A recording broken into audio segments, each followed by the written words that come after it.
Le secret du bonheur est la pyramide de Maslow. Si nous nous contentons de ce que nous avons, et remercions pour cela, alors nous sommes heureux. Cela signifie laisser la vie se déployer sans avoir à forcer ou à s'attacher aux choses ou aux événements. Lorsque l'on fait confiance à la vie, nous sommes bien plus à même d'attirer ce que nous voulons, du fait de ne plus résister. Cela m'amène à la théorie de Maslow sur la hiérarchie des besoins de l'homme. Vous connaissez ? Maslow était un éminent psychologue qui a développé une théorie sur le besoin psychologique de l'être humain. Son travail est souvent représenté sous la forme d'une pyramide et mentionné dans le cadre de l'éducation, de la motivation et de la formation commerciale. Le résumé de sa théorie n'est autre que nous, les humains, avons des besoins qui doivent être satisfaits dans un ordre de priorité, avant d'atteindre ceux qui correspondent à des idéaux plus élevés.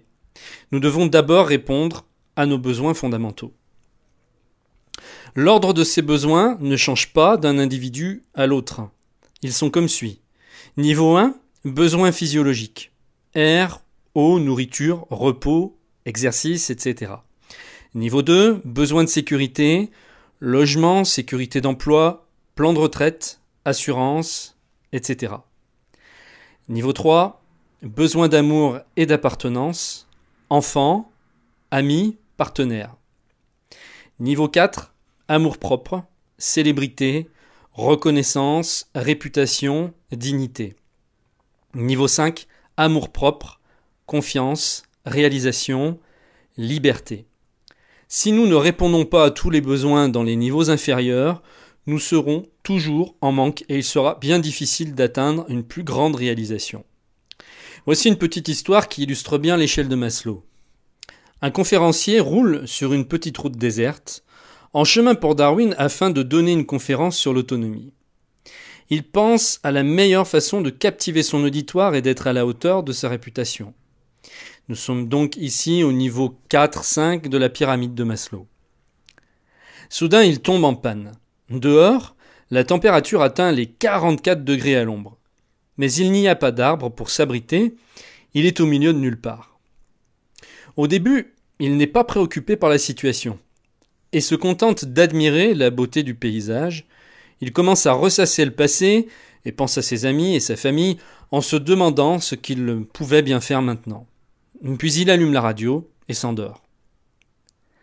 Quand il se réveille, il réalise qu'il se sent seul et aimerait bien avoir quelqu'un à qui parler. Redescendons au niveau 3 de la pyramide.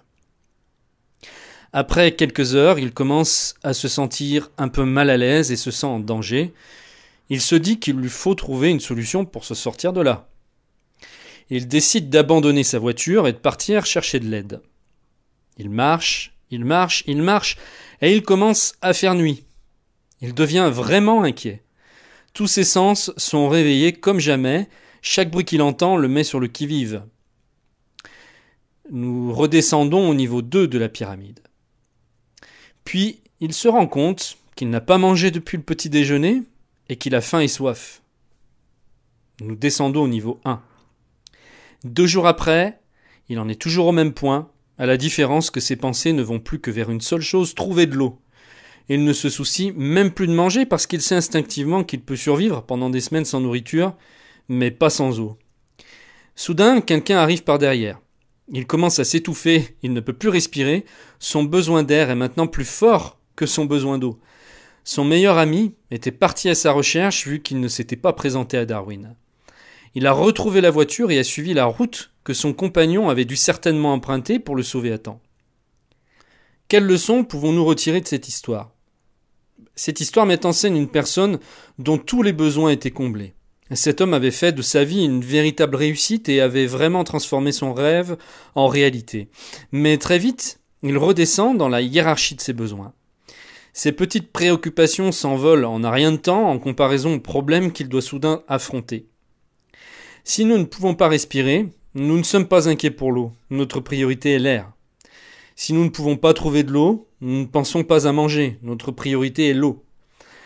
Si nous ne trouvons pas à manger, nous ne pensons pas à trouver domicile. Nous devons d'abord manger pour survivre.